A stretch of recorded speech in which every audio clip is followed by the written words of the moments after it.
ቴዎድሮስ ካሳሁን ቴዲ አፍሮ ስድስተኛ አልበሙን ሐሙስ ዕለት ሚያዝያ 8 ቀን 2018 ዓ.ም ከቀኑ 8 ሰዓት ላይ በራሱ ዩቲዩብ ገጽ ላይ ለአድማጮቹ አድርሷል። 18 ሙዚቃዎችን የያዘው ይህ አልበም በአድናቂዎቹ እጅግ የተወደዱና በሚሊዮኖች አድማጭ ያገኙ ስራዎች ተካተውበታል። ቴዎድሮስ ካሳሁን ከዚህ ቀደም አቦጊዳ፣ ቴዲ፣ ያስተሰረያል፣ ጥቁር ሰው፣ ኢትዮጵያ የተሰኙ አልበሞችን ለአድማጮቹ አድርሶ ተወደውለታል።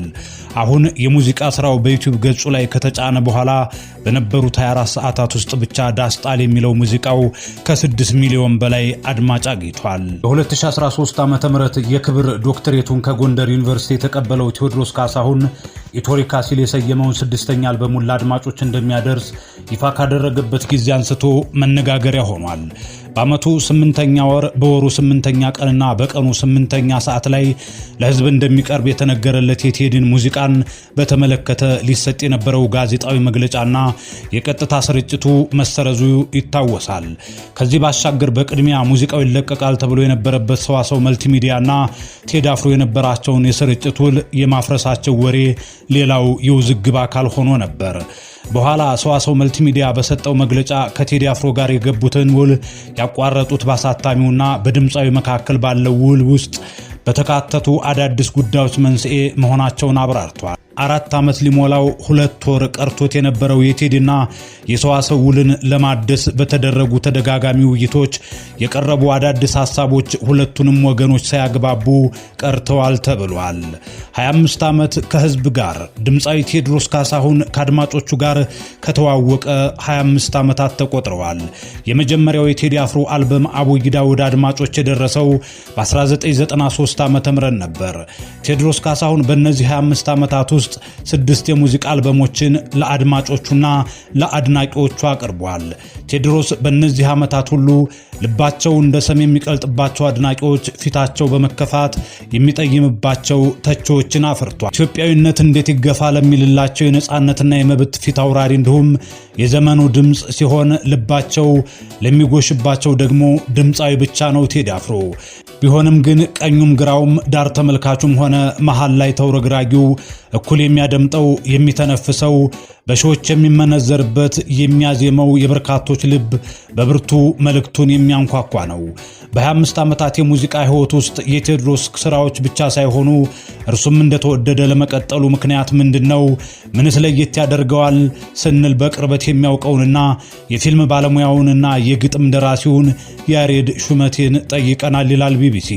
ያሬድ ቴዎድሮስ ካሳሁንን ልዩ የሚያደርገው የመጣበት መንገድ ልዩ መሆኑ ይመስለኛል ይላል። ቴዲ አፍሮ ሲመጣ ማንንም መስሎ አለመምጣቱ፣ የግጥም፣ የዜማ፣ የሙዚቃ ያዘፋፈን ስልቱ በሙሉ በራሱ መንገድ አዲስ ነገሮችን ይዞ የመጣ በመሆኑ መለየቱን ያብራራል። ስማቸው እንዳይገለጽ የጠየቁ የሙዚቃ ባለሙያ ደግሞ ድምፃዊ ቴዎድሮስ ካሳሁን ቴዲ አፍሮ ባለጥልቅ ተሰጥኦ የግጥምና የዜማ ደራሲ ነው ይላሉ። በግጥም ዙሪያ የሚዳሰሳቸው ርዕሶችም ታሪክን የሚመረምሩ፣ ፍቅርንና አብሮነትን የሚሰብኩ፣ ይቅር መባባልን የሚያጎሉ፣ የሀገር ባለውለታቸውን የሚዘክሩ፣ የህዝብ ውግንና ያላቸውና ጊዜውን የሚዋጁ መሆናቸውን ጠቅሰዋል። የቴዲ ልዩነት ገና ካመጣጡ ነው የሚጀምረው የሚለው ያሬድ ሹመቴ ጠንካራ መልእክት ያላቸው ግጥሞች፣ ለአድማጭ የሚስማሙ ዜማዎች በአግባቡ ተመርጠው በአንድነት የተሰደሩ ስራዎችን ይዞ መምጣቱን በመጥቀስ ገና ሲመጣ ጀምሮ ክስተት የሆነ ሲል ይገልጸዋል። በድምፃዊነት በግጥምና ዜማ ደራሲነት እንዲሁም በሙዚቃው ርዕሰ ጉዳይ መረጣ ጭምር ቴዎድሮስ ካሳሁን አዲስ ነገር ይዞ መምጣቱን ያሬድ ሹመቴ ያብራራል። ቴዎድሮስ ካሳሁን ወደ ሙዚቃው ዓለም ከመቀላቀሉ በፊት በኢትዮጵያ ሙዚቃ ውስጥ የትውልድ ክፍተት ተፈጥሮ እንደነበር የሚያስረዳው ያሬድ ቴዲ ወደ ሙዚቃው በይፋ ከመምጣቱ በፊት የቀደሙ ስራዎችን ደግሞ መስራት፣ የውጭ ሙዚቃዎችን ዜማና ግጥም ብቻ ቀይሮ መዝፈን የተለመዱበት እንደነበር ያስታውሳል። ኒያም አቡራ በቴዎድሮስ ካሳሁን የሙዚቃ ስራዎች ላይ ያተኮረ ወደ ፍቅር ጉዞ የተሰኘ መጽሐፍ አሳትሟል። በዚህ መጽሐፍ የቴዎድሮስ ካሳሁን የዘፈን ግጥሞችን ተንትኗል፣ ዳሷል። ለዘፈን ግጥም መሰረታዊው ነገር ውስብስቡን ነገር ቀለል ባለ ቋንቋ ማቅረብ ነው የሚለው ቢኒያም፣ ቴዎድሮስ ካሳሁን ግን ከዚያም ከፍ ያሉ ነገሮችን በማቅረቡ ለየት እንደሚል ያነሳል። ቴዎድሮስ ካሳሁን ዝሆኖች ተጣልተው ሰበሩት ድንበሩን ሲልም ሆነ ዘመን ያገነነው ጅብ ቆሟል ከበሬ ብሎ ሲያቀነቅን አሊጎሪካዊ በሆኑ መንገዶች ተጠቅሞ ጥልቅ መልእክቶቹን በቀላል ቋንቋ ለአድማጩ እንደሚያደርስ ይናገራል። ከዚህም ባሻገር በግጥሞቹ ውስጥ ትዕምርታዊ የሆኑ ያገጣጠም ብልሃቶችን መጠቀሙ አድማጭ ጎራ ለይቶ ለውይይት እንዲሰናዳ እንደሚያደርገው ቢኒያም ያስረዳል። ቴዎድሮስ ብዙ ድምፃውያን በቀጥታ የማያነሷቸውን የማይደፍሯቸውን ርዕሰ ጉዳዮች ታሪክን በቀጥታ የመንካትና ፖለቲካን በቀጥታ የመጋፈጥ ባህሪያት ስላሉት እነዚህን ደግሞ በውብ ዜማና ቋንቋ ስለሚያስቀምጣቸው ለተወዳጅነቱ ሆነ መነጋገሪያ ለመሆኑ ሰበብ መሆናቸውን ያስረዳል። ለያሬድ ሹመቴ የቴዲ ልዩ ነገር በቅድሚያ እርጋታው ነው። በጣም አይቸኩልም። የሆነች ቃል መጣችልኝ፣ የሆነች ሐሳብ ተከሰተችልኝ ብሎ የሚሮጥ ሰው አይደለም ሲል ይገልጸዋል። ቴዲ በጣም ወደ ስሜት የቀረቡ ነገሮችን የመስራት አቅሙ በጣም ከፍተኛ ነው የሚለው ያሬድ ቴዲ የተለየ ስሜት የማግኘት አቅምና ያቺ የተገኘች ስሜትን የማጋባት አቅም ያለው መሆኑ መለያው እንደሆነ ይናገራል። የቴዲ ትልቁ መገለጫው ስሜት የማግኘትና ስሜት የማጋባት አቅሙ ይመስላል። የሙዚቃ ባለሙያው በበኩላቸው ድምፃዩ ለግዙፍ ግጥሞቹ ተስማሚ አድርጎ የሚሰራቸው ዜማዎች ለጉረሮ ምቹ ከመሆን ባለፈ የግጥሙን ሐሳብና መንፈስ መሸከም እንዲችሉ ተደርገው መዋቀራቸው ለየት እንደሚያደርገው ያነሳሉ። ይህም በተለይ ከህዝብ በሚገናኝበት የመድረክ ክዋኔ እያንዳንዱን የሙዚቃ ድርሰቶቹን በጥልቀት ስሜትና ብቃት የሚከውን በመሆኑ ለየት ያደርገዋል።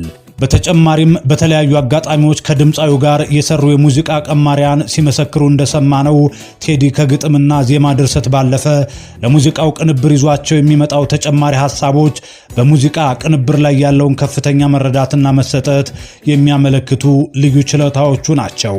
ቴዲ አፍሮ የአድናቂዎቹና የነቃፊዎቹ መነጋገሪያ ነው። ስማቸው እንዳይጠቀስ የጠየቁት ባለሙያ ሙዚቃ ቅልቦና፣ እውነተኛ ስሜትና ድርጊት ትፈልጋለች ይላሉ። ድምፃዊ ቴዎድሮስ ከመነሻው ይህንን ያዳበረና ለህዝብ ከገባው ቃል ለአንዴ እንኳ ፈቀቅ ያላለ የእርጋታና የማስተዋል ጸጋ የተቀባ በመሆኑ በሙዚቃው ስራው ነግሶ እንዲቆይ ያስችሎታል ሲሉም ምስክርነታቸውን ሰጥተዋል። አክለውም ሙዚቃ በጥቂት ደቂቃ ውስጥ መጽሐፍን መተረክ፣ ግዙፍ ሐሳብና ርዕስት መሸከም እንዲሁም ከተደራሲው ወይም ከአድማጩ ጋር ሲደርስ በቀላሉ ስሜትን መግዛት የሚችል ረቂቅ ጥበብ መሆኑን ያነሳሉ። በዚህም የተነሳ ፖለቲከኛና ገዢዎች ከጦር በላይ የነጻነት አቀንቃኞችን ይፈሯቸዋል በማለት እነዚህ የሙዚቃ ጠበብቶች የሀገርን ፍቅር የመቀስቀስ የማንቃትና የህዝብን ስሜት በጨቋኝ ገዢዎች ወይም ኢፍትሃዊ ፖሊሶች ላይ የማሰባሰብ ኃይል ስላላቸው መሆኑን ያነሳሉ። ያሬድ ሹመቴ ድምፃዊ ቴዎድሮስ ሁሌም መነጋገሪያ መሆን የሚገርመው ነገር መሆኑን አልሸሸገም። ቴዲን በቅርበት እንደሚያውቀው ሰው አንድም ቀን መነጋገሪያ ለመሆን ሲያቅድ አላውቅም፣ ይህንን እኔ መመስከር እችላለሁ ይላል። ነገር ግን ቴዎድሮስ ካሳሁንን የአድናቂና ነቃፊ አጀንዳ እንዲሆን የሚያደርጉት ራሳቸው ተቾቹ መሆናቸውን ያሬድ ማስተዋሉን ይናገራል። አንድም ቀን ይህ ሊያነጋግርልኝ ይችላል፣ ይህን እንደዚህ ላንጫጫው የሚል አይነት ነገር የለውም። የሙዚቃ ባለሙያው በበኩላቸው የነጻነት አቀንቃኞች አድማጮች በትኩረት እንዲያስቡና ለመብታቸው እንዲቆሙ በማነሳሳት በህዝብ አስተያየት ላይ ተጽዕኖ ሊያሳድሩ አልፎም ተርፎም እንቅስቃሴ ሊያበረታቱ የሚችሉ ተጽዕኖ ፈጣሪ ድምጾች በመሆናቸው ሁሌም ባይነ ቁራኛ እንደሚታዩ ያነሳሉ። ድምፃዊ ቴዎድሮስ ካሳሁን በሀገራችን ካሉ ሙዚቀኞች ሁሉ የነጻነትና የመብት ፊት አውራሪ አቀንቃይ በመሆኑ አዲስ ስራ ይዞ ሲቀርብ በተበሰረ ዕለት ሁሉ አነጋጋሪ መሆን እድሉ ሰፊ መሆኑን ጠቅሰዋል። ያሬድ ቴዎድሮስ ካሳሁንን በቅርበት እንደሚያውቀው ገልጾ ለልቡ ታማኝ የሆነ ሰው ነው ይለዋል። ይህንን ሲያብራራ ካንደበቱ የሚወጣው እርሱ የሚያምንበት ብቻ ነው እንጂ የሚያመጣውን ተጽዕኖ አስልቶ ሲያደርግኒ አይቼው አላውቅም፣ እርሱ የተሰማውን ነው የሚያወጣው ይላል። ለእርሱ አነጋጋሪ መሆን ኃላፊነት መውሰድ የሚችሉት ሙዚቃው ከመውጣቱ በፊት የሚሰሙት የተቃርኖ ድምጾች ናቸው ባይነኝ። ለእርሱ ተወዳጅነት፣ ተሰሚነት፣ አነጋጋሪ መሆን የአንበሳውን ድርሻ የሚወስዱት በተቃርኖ የቆሙ ሌሎች አካላቶች ናቸው። ቴዎድሮስ ካሳሁን ሙዚቃን ከመዝናኛነት ወደ ትግል ሜዳ የቀየረ ሙዚቀኛ ነው የሚለው ቢኒያም ቀላል በሚመስሉ የፍቅር ታሪኮች ውስጥ ውስብስቡን የኢትዮጵያ ፖለቲካ የመዘየብ ባህሪዎች አሉት ይላል።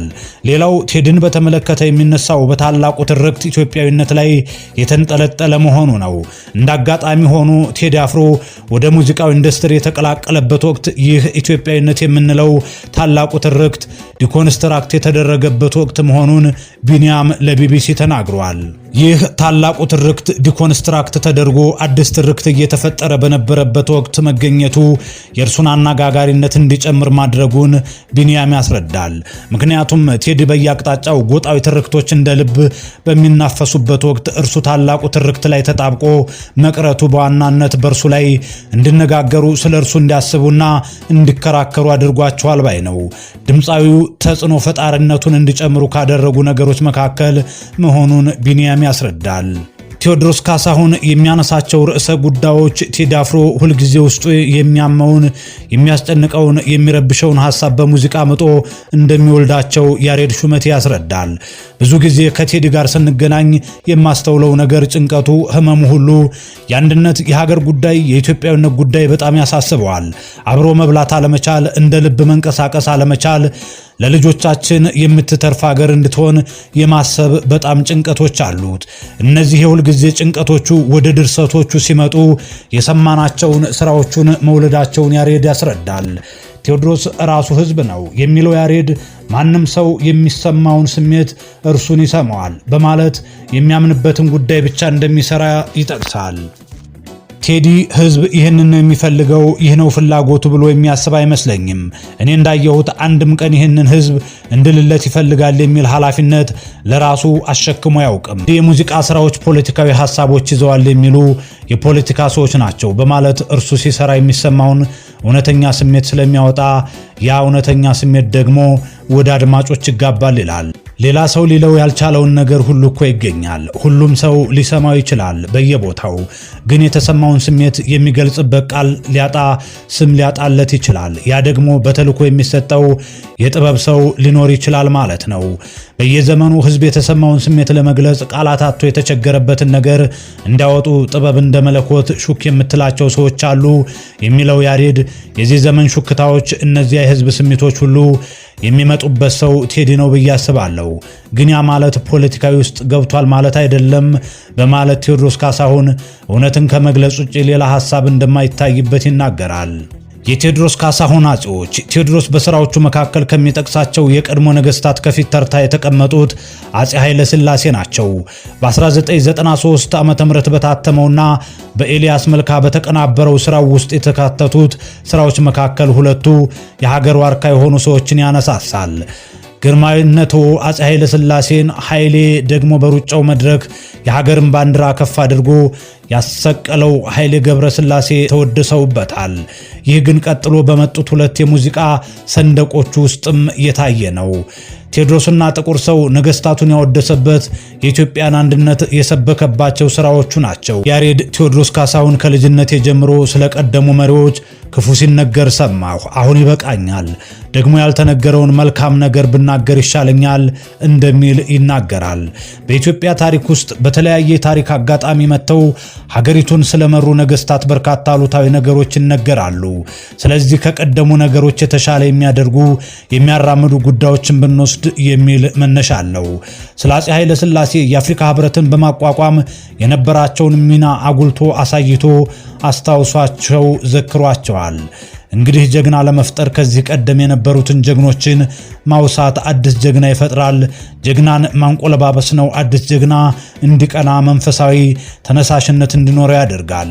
በጥቁር ሰው ውስጥ ስለ ኢትዮጵያ አንድነት በአንድ ስለመቆም ከመላው ኢትዮጵያ ተሰባስቦ አድዋ ላይ ከትሞ ድል ስላመጣው ሰው የአንድነት ጉዳይ ነው የሚያወራው የሚለው ያሬድ እኔ የሚመስለኝ የጥቁር ሰውን ሙዚቃ የኢትዮጵያን አንድነት የማይወድ ሰው ላይ ወደው ይችላል ይላል።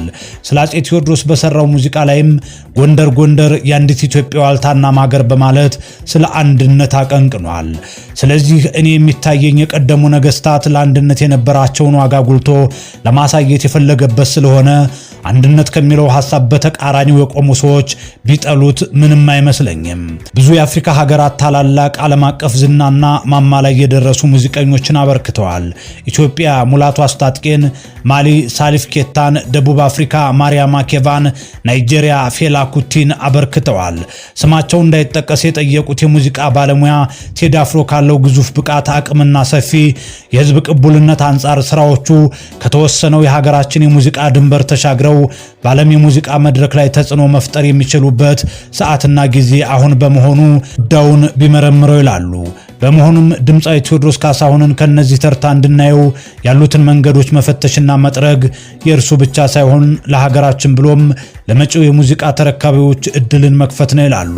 በመሆኑም ከቀደሙ ስራዎቹ የበለጠ የሙዚቃ ቅርጽ፣ የሙዚቃ ቀመር፣ የሙዚቃ ቅጂ፣ በሳል ዜማ እንዲጠቀም ይመክራሉ። በመሆኑም በሙዚቃ ቀረጻ ስራው ላይ በየዘርፉ የላቁ ሰዎችን በሀገር አሊያም በውጭ ደረጃዎች የጠበቁ ትላልቅ የቀረጻ ስቱዲዮ ቢያከናውን ሲሉ አስተያየታቸውን ሰጥተዋል። በዓለም አቀፍ ደረጃ ሙዚቃ የሚያሰራጩ ኩባንያዎች ጋርም ቢመካከር በጎ ጎን እንዳለው አንስተዋል።